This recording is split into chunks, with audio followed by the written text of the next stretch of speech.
On our wedding night, the crown prince of Dingon did not consummate our marriage, yet he pricked his finger and let a drop of blood fall onto the ceremonial handkerchief. As he lay upon the imperial bed, he told me, "Marrying you was never my wish. Yao Gu, the courtesan of Bright Moon Pavilion, is the true love of my life. She was forced into this life, and my father forbids me to take her as my lawful wife. I grant you the honor of being the heir's consort and the Marquis lady, but demand no more. When Yao Gu enters our household in the future, harbor no jealousy.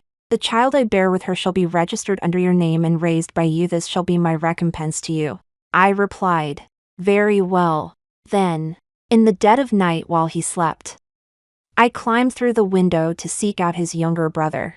I was personally chosen by He Ming as his legitimate wife. He observed me for 2 months, deliberately interacting with me several times. He was certain I was gentle, kind-hearted, unassuming, and capable of tolerating his true love. My father was merely a 5th-rank civil official. He, however, was the crown prince of the Dingon Marquis. Marrying him was truly climbing above my station. Even after the marriage was settled, someone continued to follow me. I deliberately lured the person into an alley and revealed myself, pinning him against the wall when he wasn't prepared. It turned out to be He Ming's younger half-brother, He Zheng.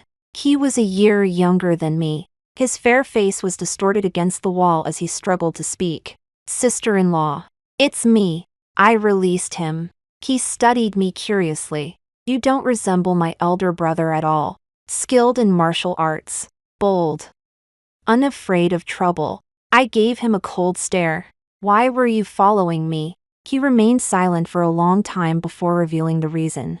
He Ming did not truly intend to marry me. He was infatuated with Yao Gu, the courtesan of Bright Moon Pavilion, and was determined to take her as his wife. The Dingon Marquis refused, and father and son argued fiercely. Later, they each conceded. The Marquis agreed to let Yao Gu enter the household as a concubine, but only after He Ming's main wedding. He Ming agreed to marry, but insisted on personally choosing his primary wife. "You won't be happy if you marry him. He'll leave you alone in the bedroom, lonely for the rest of your life." He wanted me to call off the engagement. I was puzzled. "What does this have to do with you? Could it be you fancy me?" Caught off guard by my words, his face flushed instantly. "Don't talk nonsense. I just can't bear to see you suffer like that.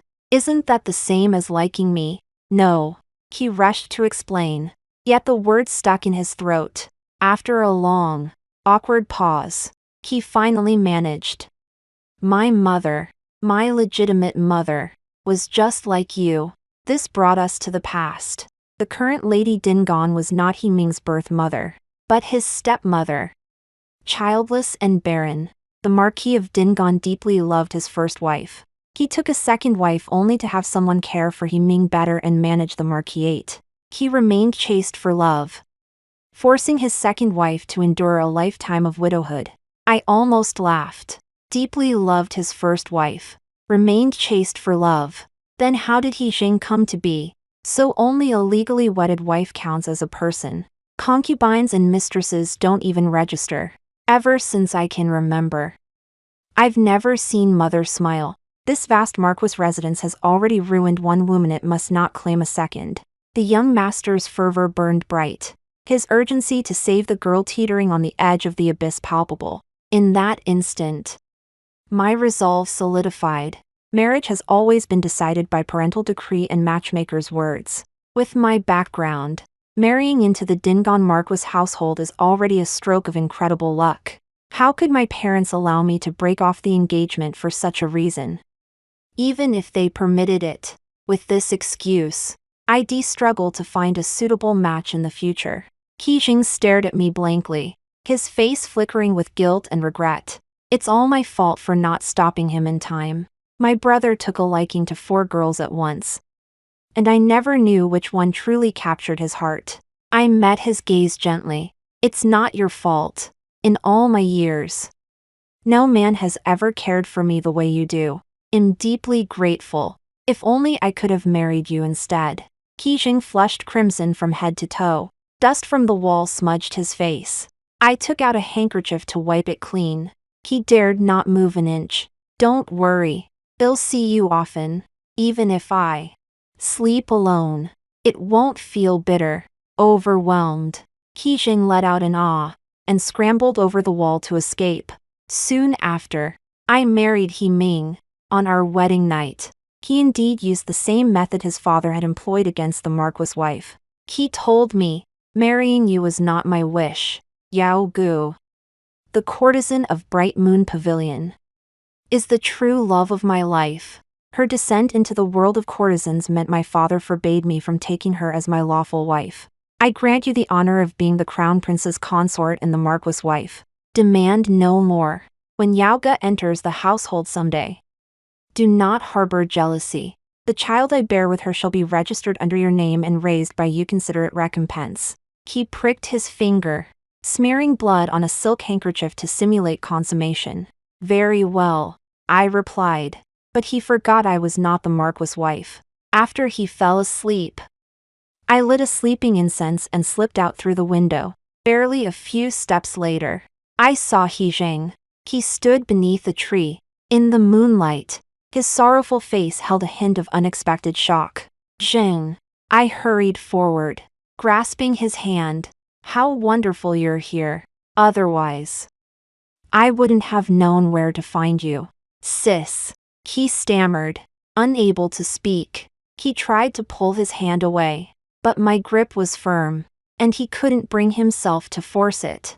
I led him to the nearby rockery. Moonlight spilled over the cave entrance, casting a soft glow on his shy, delicate face. Sis. He struggled slightly, yet couldn't bear to push me away. His Adam's apple bobbed rapidly as he croaked. Are you sure? No regrets. I kissed his lips and murmured, the wedding night is meant to be spent with the one you love. He surrendered completely. The next day, during the family recognition ceremony, I met Lady Ho, barely over 30. She possessed fine features yet dressed like an old woman, her entire being radiating a sense of twilight. I addressed her as mother, kowtowed to her, and presented an embroidered piece I had sewn myself. Her gaze toward me held pity, and because we shared a similar plight, she treated me with exceptional kindness. Preparing a heavy red envelope, I also exchanged greetings with He Jing. I presented him with a fine inkstone. As I handed it to him, I secretly tickled his palm with my little finger. His face flushed crimson, unable to meet my gaze. He looked as if seeing me for the first time. As if the man who had demanded me last night, the one whose touch had seeped into my very bones, was not him. The Marquis of Dingon twirled his beard and chuckled. Your second brother is rather shy. Truthfully, he wasn't entirely pleased with metastaining my humble background and lack of renown. Yet compared to Yaoga, he had little to criticize. With his son's marriage settled, He Ming's own heart grew heavy, though his father had agreed to the marriage. He clearly wouldn't permit a concubine so soon after the wedding. Yet He Ming yearned to be with his beloved day and night. After a month of agonizing, he instructed me, go tell father I wish to take Yaoga as my concubine. Yes, sir, I replied. Then, during dinner when everyone was present, I addressed the Marquis of Dingon. Your lordship, the Crown Prince instructed me to inform you that he wishes to take Yaoga from the Bright Moon Pavilion as his concubine. He Ming stared at me in shock. The Marquis of Dingon slammed his chopsticks down. Taking a concubine after barely a month of marriage. Do you want me impeached for failing to discipline my son properly? Is the weight truly that unbearable? He then berated me. You can't even keep your own newlywed husband under control. What a useless piece of trash. Head counted on me to captivate He Ming, making him temporarily forget about Yeaja and ideally never remember her again for 3 or 5 years. Little did he know I'd be so incompetent. Barely a month into our marriage, He Ming had already lost his novelty for me. Qi Jing spoke up for me. It's my elder brother's absurdity. What does it have to do with sister-in-law Guan? The Duke of Dingon glared at him. And what does it have to do with you? Qi Ming remained silent. He wasn't afraid of his father. But he knew taking a concubine after just 1 month of marriage was improper. He was counting on me to do the heavy lifting for him. The men of the He family all placed great expectations on me. I spoke softly. Your Excellency, please calm your anger. The heir has said that the men of the He family are traditionally devoted and deeply affectionate. It is the family tradition. His deep affection for Miss Yaoga is something he learned from you. True love transcends class, status, and even life and death. I glanced at He Zheng. His gaze met mine only briefly before shifting away. His expression softened. The Dingan Marquis also appeared dazed, his mind drifting to his late wife. After a moment, his tone softened slightly. At least wait 3 months. Qi Ming was overjoyed. Qi Ming was deeply grateful to me. He had thought I opposed Yao Gue's marriage and had spoken deliberately to oppose it. He never imagined I could sway the Dingan Marquis. I truly chose the right person, he said with relief. To show his gratitude, he spent every night in my chambers, creating the illusion that I was his favored consort. Each night, I slipped him a sleeping potion and met secretly with He Zheng.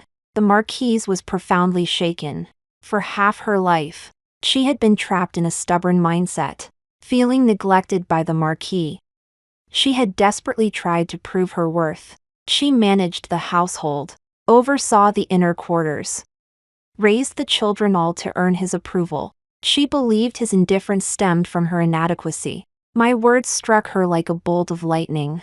I've realized that to love someone is to accept everything about them. Whether he loves me or not doesn't matter. All these years, I've been too stubborn, I replied. No, I don't love the crown prince, so he can take whoever he wants. I don't care. The Marchioness stared at me in utter bewilderment. She likely couldn't comprehend how a wife could not love her husband. I smiled.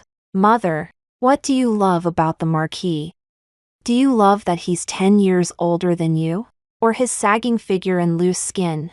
The Marchioness opened her mouth but couldn't utter a sound. When she married the Dingan Marquis, she was still a fresh-faced young girl. Back then, hadn't she once yearned for her young husband? I added. Perhaps you never truly loved him. You only thought you did, believing a wife must love her husband. But who says that's the rule? She'd been trapped in her own world for too long, not something I could change with a few words. Yet, something shifted within her.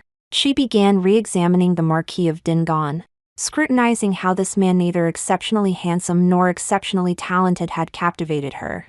3 months passed in the blink of an eye. Yao Gue's wedding was set for the 8th day of the 9th lunar month. An auspicious date. Qi Ming handed me 500 taels of silver, instructing me to make the concubine-taking ceremony grand and splendid.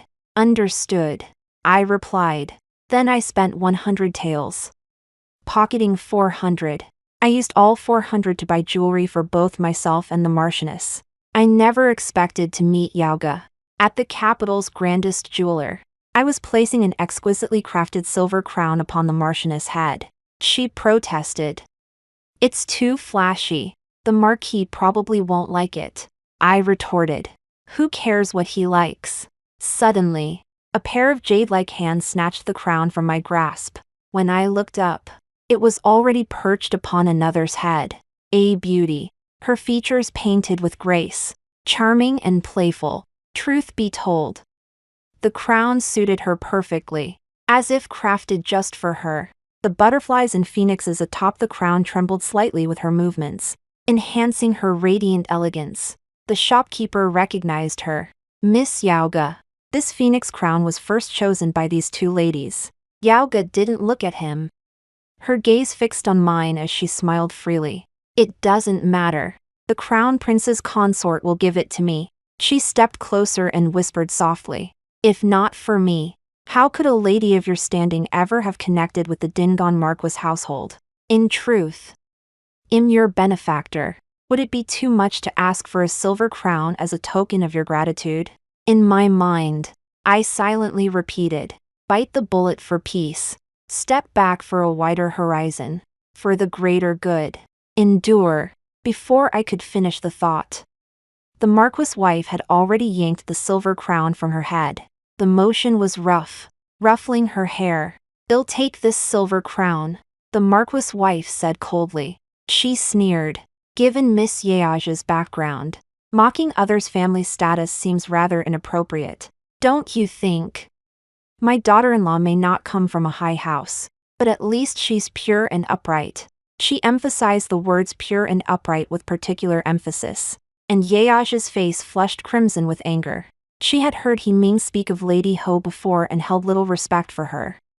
But as He Ming's mother by law, she dared not openly sever ties. In the end, she could only suppress her anger, snort coldly, and storm off, flinging her handkerchief behind her. Lady Ho never took the silver crown after all. She flew into a rage at the shopkeeper.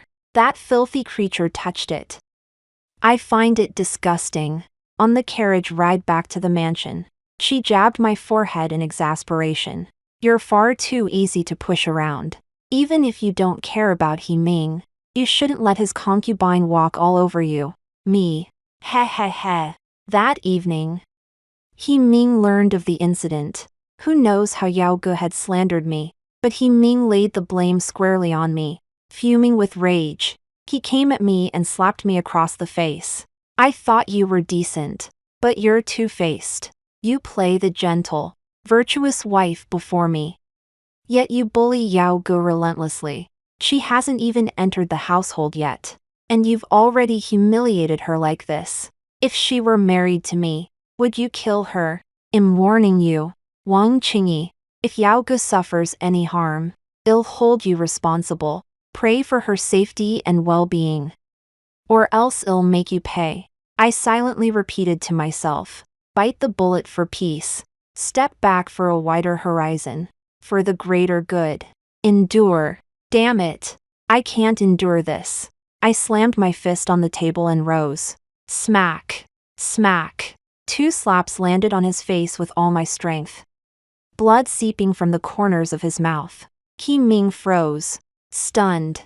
He stood motionless for a long moment. You hit me. How dare you hit me? By the time he snapped out of it, I was already sprinting toward the door. He pointed at me, screaming, "This is outrageous. Get back here." I took off running, shouting at the top of my lungs, "Help!" He Ming chased after me, cursing all the while. Maids and servants were startled by the commotion but dared not intervene. Unsure of what was happening, I dashed straight to the main courtyard where the Duke of Dingan and the Duchess were dining. I knelt with a thud and blurted out, "Father, Mother, save me. The Crown Prince has gone mad. He found out I'm pregnant and ordered me to abort the child. He declared he would only acknowledge children born to Ye, any other child would be disowned." The Marquis of Dingan erupted in fury, while the Marchioness hurried to help me up. He Ming reached the doorway just as I finished speaking. He stood stunned, his face contorted with rage. "What nonsense are you spouting? When did you become pregnant? How dare you deceive your father and mother?" I hid in the Marquis' wife's embrace, sobbing softly. The Marquis of Dingan struck him across the face. "You wretched creature." He Ming had a tooth knocked loose, his mouth filled with blood as he accused me of twisting the truth. He dared not admit he hadn't consummated the marriage, so he simply hurled insults at me for lying. The commotion culminated in the Marquis of Dingan summoning a physician. Upon taking my pulse, the doctor confirmed I was indeed over a month pregnant. He Ming was stunned. The Marquis of Dingan trembled with rage. "Yao Ge will not enter this household until this child is born safely." He Ming, both furious and frantic, protested. "No. I continued to sob softly. "Your Highness, are you trying to say you never touched me? For Yao Ge's sake, you'll say anything. Your love may move heaven and earth, but our child is innocent. Please spare us. I promise. We won't compete with Yao Ge's child for the title. We want nothing." He Ming valued his reputation above all else. Even now, he couldn't bring himself to admit he hadn't consummated our marriage. He only glared at me fiercely. his eyes burning with hatred as if he could bore holes through me. I truly underestimated you, Wang Qingyi. I slept at Lady House quarters while He Ming was punished by kneeling in the ancestral hall. The next day, Qi Jing received word and came to see me under the pretense of paying respects. I gently stroked my belly and nodded. He was overcome with joy, his eyes instantly reddening. Seizing an unguarded moment, he slipped me a bottle of healing salve. He didn't linger long. Shortly after he left, servants reported that He Zhang and He Ming had started fighting in the ancestral hall. When Lady Ho and I arrived, He Zhang was pinning He Ming to the ground, grinding him into the floor. Lady Ho hurriedly called for help to pull them apart. He Ming scrambled up from the ground, looking utterly disheveled. His already swollen face had puffed up another layer, making him resemble a pig's head. He Zhang. What the hell are you doing? He bellowed, his speech slurred. Qi Jing hastily apologized. Sorry, big bro. I was drunk and mistook you for a monster. He Ming. Only then did we catch the reek of alcohol on He Zhang, though his steps were unsteady. His eyes were razor sharp. Both He Ming and He Zhang were raised by Lady Ho, though He Ming never regarded her as a mother and remained distant from her. He Zhang, however, whose mother had passed away early, was treated with affection by Lady Ho. Grateful for her kindness, he reciprocated, and the two grew as close as mother and son. Lady Ho clearly favored He Zhang. She gave him a mild scolding, punished him with copying texts and forfeiting 2 months' allowance. And that was the end of it. He Ming knelt in the ancestral hall for 2 days. After thinking it through, he properly apologized to the Dingon Marquis and begged my forgiveness. He swore on heaven that he would treat the child well and never harm him. I followed him back to the courtyard. The moment we entered the room, he dismissed all the servants. Gripping my wrist tightly, he demanded viciously, "Whose child is it? Who is the adulterer?" I sneered coldly. It was merely medicine that alters pulse patterns. Are you so eager to pin the blame on yourself? Furious, he laughed bitterly. Wang Qingyi, you truly surprise me. My compliments. Humph. They'll be curious to see how you produce a child 9 months from now. I replied lightly. Just abort it. If you dare take Yao Gu as your concubine, they'll frame her for it. Suddenly, he looked at me with a strange expression. Before I could process it, he broke into a smile. At the end of the day, you still don't want me to take Yao Gu. Fine. Since you've gone to such lengths for me, I'll let this slide. Find a way to get rid of the child yourself. Once Yao Gu enters the household, ask for her consent. I'll let you bear a child. Me. Seriously. Is he out of his mind? I became the He family's top priority. Madame Ho, who had never borne children herself, placed extraordinary importance on my pregnancy. The maids had prepared baby clothes long ago, and every imaginable gold trinkets, small locks, necklaces, bracelets was already gathered. Qi Jing scoured everywhere for toys, delivering them by the crate to my courtyard. Worried about complications during childbirth, he brought ginseng, lingzhi mushrooms, and such every few days. He Ming couldn't stand it and asked me, "When exactly do you plan to abort the child? Don't you know the higher the expectations, the greater the disappointment?" I snapped. Mind your own business. With me carrying his child, he couldn't take Yao Gu as his concubine. The date they'd chosen became meaningless, leaving both Yao Gu and him with nothing but false hope. Especially Yao Gesh spread the news far and wide. Everyone at Bright Moon Pavilion assumed she was about to enter the Marquis mansion to live in luxury. Little did they know the Marquis suddenly barred her from entering. She was utterly humiliated. Hating me was only natural, yet she dared not confront me. Terrified I'd frame her. I'd run into her a few times outside. She'd stand far away, her eyes shooting daggers at me. When I approached, she'd tense like facing a mortal enemy. I'd only say one sentence. "Do you really think He Ming never consummated our marriage?" Later, when I saw He Ming again, His face bore several fresh scratch marks. You really want take the wine offered. So you're forced to drink the punishment wine.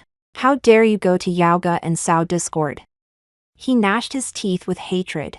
Let me tell you you'll never have children. Even if Yauga agreed, I'd never touch you. My pregnancy was already showing. My belly slightly rounded. He suddenly lunged, trying to yank out the pillow hidden beneath my clothes. But he underestimated my skills. He didn't even touch the hem of my robe. He stared in shock. You know martial arts. I stroked my belly. I know a thing or two. He recalled the woman had once assessed gentle and fragile, speaking in soft whispers. Turning pale at the sight of insects. This fierce version of me was unrecognizable. He sneered coldly. You've gone to great lengths to marry me. My belly grew larger. By the 7th month. He Ming finally understood. You wouldn't be planning to bring in a child from outside to confuse the bloodline of my Dingon Marquis, would you? I said. Yes. You're mad. He looked at me as if I were insane. I won't let that happen. Is that so? I challenged him. Then let's see who's more capable. He privately told the Marquis' wife about this. Since the inner quarters were her domain, he declared. Wang Qingjia's pregnancy is fake. She plans to take advantage of the chaos during childbirth to swap in an outsider's child. The Marchioness thought he was delusional. She knew best whether I was truly pregnant. I promptly informed her. The heir seems to have developed hysteria. I fabricated several incidents, with He Jing corroborating my claims, and Lady Ho became utterly convinced. Fearing He Ming might harm me, she had me reside in the main courtyard for the remaining months. She also discreetly informed the Dingon Marquis, who summoned an imperial physician from the palace. Under the pretense of checking my pulse for peace, the physician examined He Ming's pulse and asked several probing questions. He then delivered an ambiguous verdict. Liver qi stagnation. Excessive suspicion and worry. These stem from emotional distress and chaotic qi flow. Do your best to placate him. Ill prescribe herbs to soothe the liver, disperse stagnation, calm the spirit, and aid sleep. Let's see how it goes. Thus, He Ming's diagnosis of hysteria was set in stone. On the day of my delivery, the entire He household was on high alert. He Ming, convinced he was about to catch me red-handed, was more excited than anyone. He not only had the delivery room sealed off completely but insisted on personally overseeing the birth. The Marquis of Dingon tried to stop him. The delivery room is a place of impurity. How can a man enter? He Ming replied. Father, rest assured, she won't be able to give birth. This only heightened the Marquis of Dingon's unease. He Ming insisted on entering the delivery room. Concerned for my safety, the Marquis' wife accompanied him inside, bringing along several sturdy midwives as well. He Ming nodded approvingly. Mother is indeed thoughtful. With you personally overseeing things, those demons and spirits won't find any place to hide. The Marquis' wife felt utterly drained. This birth was effortless for me, devoid of the perilous struggles other mothers endure. Like a hen laying an egg, I delivered the child swiftly. The midwife gave the baby's bottom a sharp slap. A clear cry rang out, and she exclaimed joyfully, "Congratulations, Your Highness! Congratulations, Madam! It's a son!" Maids immediately dashed out to spread the joyous news. Lady Ho beamed with delight. Rewards. Rewards for everyone. The delivery room was filled with jubilant celebration. Only He Ming stood frozen, as if turned to stone. He looked utterly bewildered. After a long moment, his gaze met mine. I lifted the corners of my mouth slightly, as if suddenly struck by realization. He lunged at me, clamping his hands around my throat. His voice was harsh and demanding. "Whose child is this? Whose child is this?" I ask. My maid, Bai Shuang, knelt on the floor, sobbing and crying out, "Your Highness, I know you resent our young mistress for driving a wedge between you and Miss Yauga. But you can't slander her like this." Lady Ho was scared half to death. She frantically ordered the maids to pull Ming away while she herself scrambled to kick and punch him. The delivery room descended into chaos. Struggling to breathe, I slowly reached beneath the pillow, grasped a golden hairpin, and lashed it across Ming's face. Blood splattered across my face. He clutched his face in agony, wailing, shivering. I sobbed, "Mother, I didn't mean to. He was going to kill me. He was going to kill me." Madame Ho pulled me into her arms. "Don't be afraid, child. It's not your fault. Don't be afraid." The front door burst open. Jing rushed in, delivering a powerful blow to the back of Ming's neck just as he was about to lash out again. Ming's body went limp and he collapsed. Overwhelmed by concern, Jing blurted out, "Qingyi, how are you? Are you hurt?" I shook my head weakly. He couldn't stay long. His gaze lingered on my face, reluctant to leave. Finally, he turned away resolutely, grabbed Ming by the collar of his shirt, and dragged him out like a dead dog. Ming was locked up. Only then did he learn he had been diagnosed with hysteria. Naturally, he refused to accept it. He smashed his room to pieces, screaming he wasn't sick, cursing me as a liar and a slut. Years of being toyed with and misunderstood boiled over, transforming him into a raging madman. He refused to let anyone near him, even driving away the physician treating his face. Blood streaming down his face, he threatened the Marquis of Dingon. "If you don't drown that little bastard, I'll disfigure myself." At first, the Marquis of Dingon tried to placate him, but he kept screaming bastard and illegitimate child, insisting he see the baby's corpse before he'd relent. Finally pushed beyond endurance, the Marquis ordered men to restrain him and force-fed him 2 large bowls of sedative herbal decoction. His facial injuries had missed the optimal treatment window. The physician said even if they healed, deep scars would remain. The Marquis' wife cradled the newborn, unable to put him down. I heard her tell the Marquis, "This child looks exactly like Minga when he was little." Minga must have truly lost his mind to not recognize him. She added, "I never imagined he'd go this far for that Yao Gu. Why not let Yao Gu into the family? It might even be good for his condition." The Marquis of Dingon hesitated. His deep affection for his late wife and his favoritism toward his eldest son were, in this moment, overpowered by the dignity and interests of the Marquis of Dingan's household. The Marquis of Dingan's household could not have a disfigured, mad heir apparent. This news could not even be allowed to reach the outside world. Ming was sent to the family estate in the countryside, with the official explanation being that he was gravely ill and needed rest. Out of past affection, the Marquis sent word to Yao Gu, granting her permission to enter the estate and accompany Ming. But Yao Gu refused. News of the Marquis' joy at the birth of his golden grandson had long spread. Yao Gu believed Ming had betrayed her, though she hadn't seen him face to face. It didn't stop her from severing all ties with him. I, however, was not pleased. I knew Ming would eventually pass away from his illness. The Marquis of Dingon might not have the heart to kill him outright, but Ming would vanish from the capital. The Marquisate would then pass to Jing. Jing would marry and have children. I would become the reclusive widow and elder sister-in-law of the Marquis of Dingon. This was not what I desired. I resolved to take a gamble. The Marquis of Dingon named my son Chingon.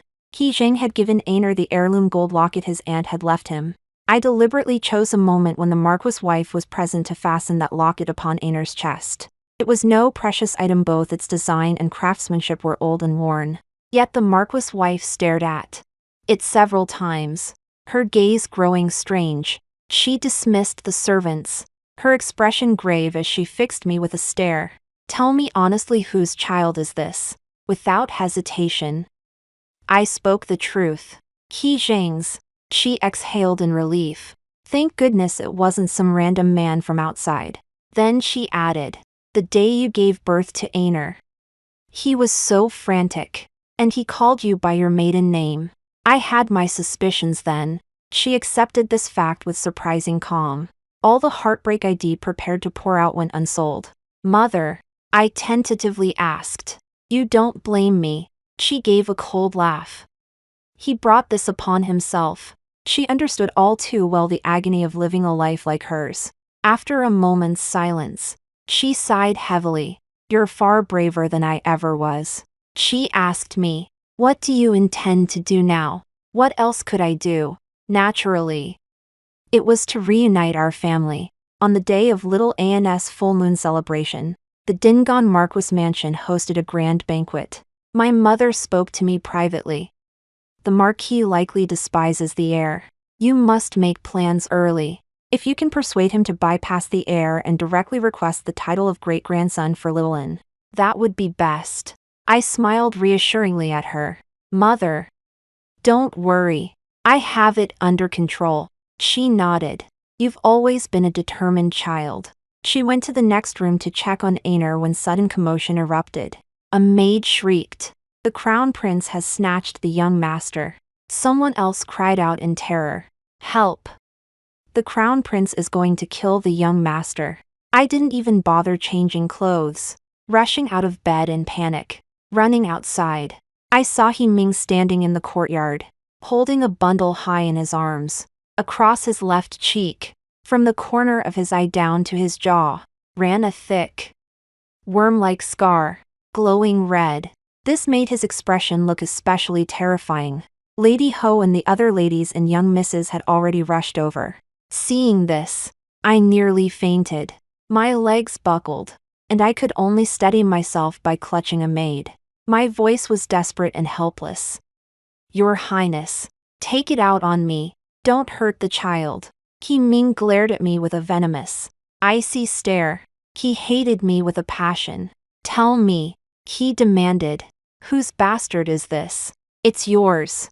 I cried out, my voice choked with tears. You're lying.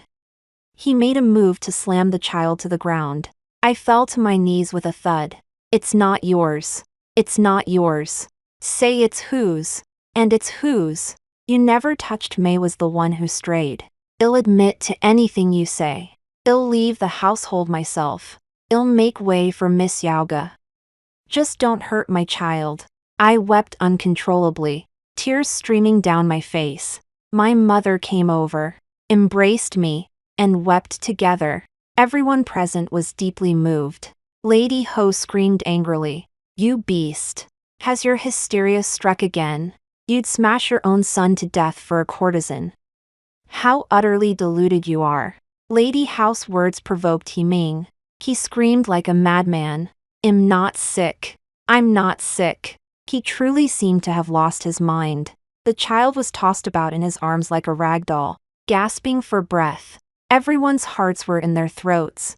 How could I, as a mother, bear to witness such a scene? So I clutched my chest.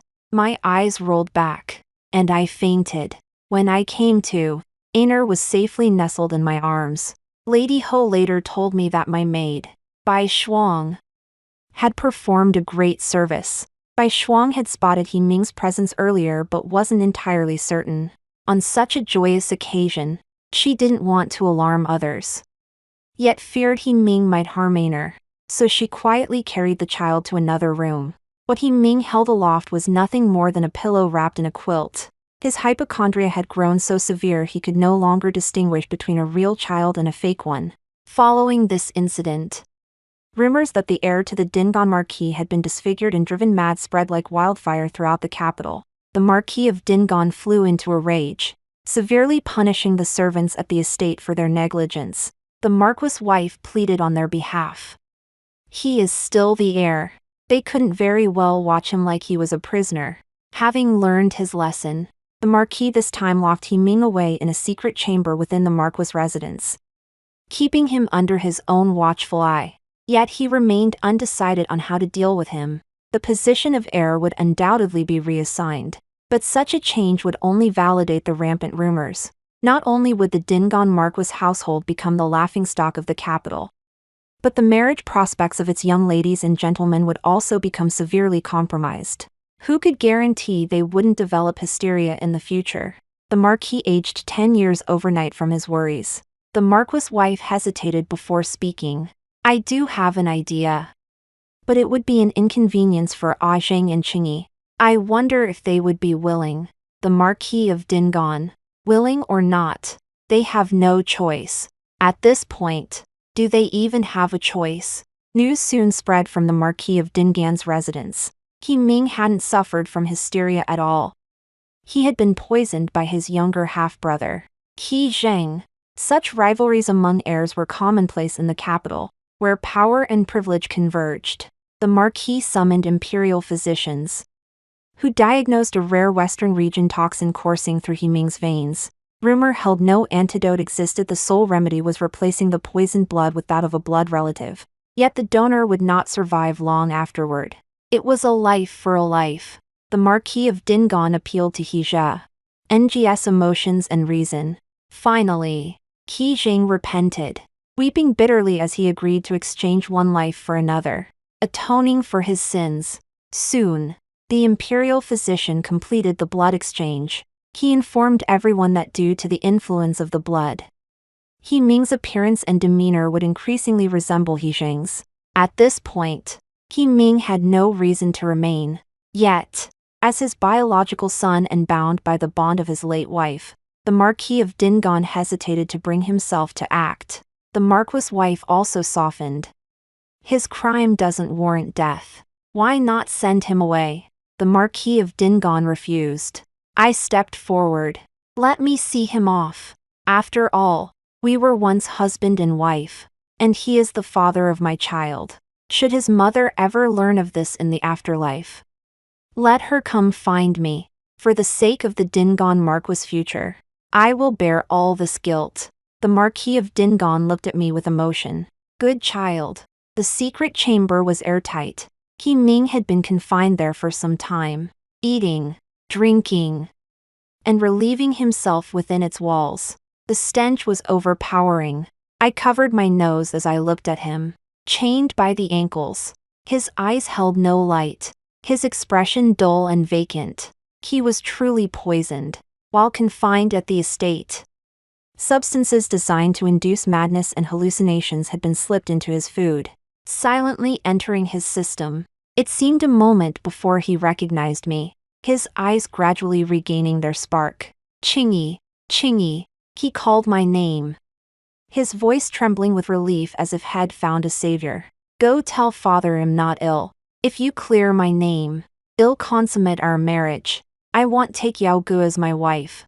From now on, I'll love only you. I won't dwell on the past. I'll treat anger as my own flesh and blood. Just go explain the truth to father and mother.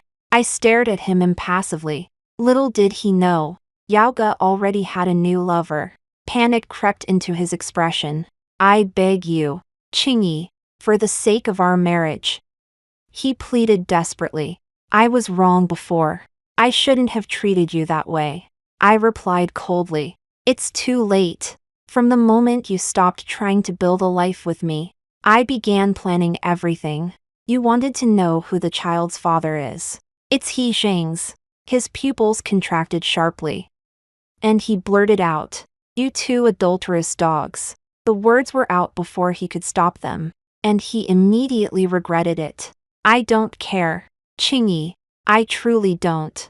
Just clear this up for me, and I won't pursue what happened between you and He Zheng. You like He Zheng, don't you?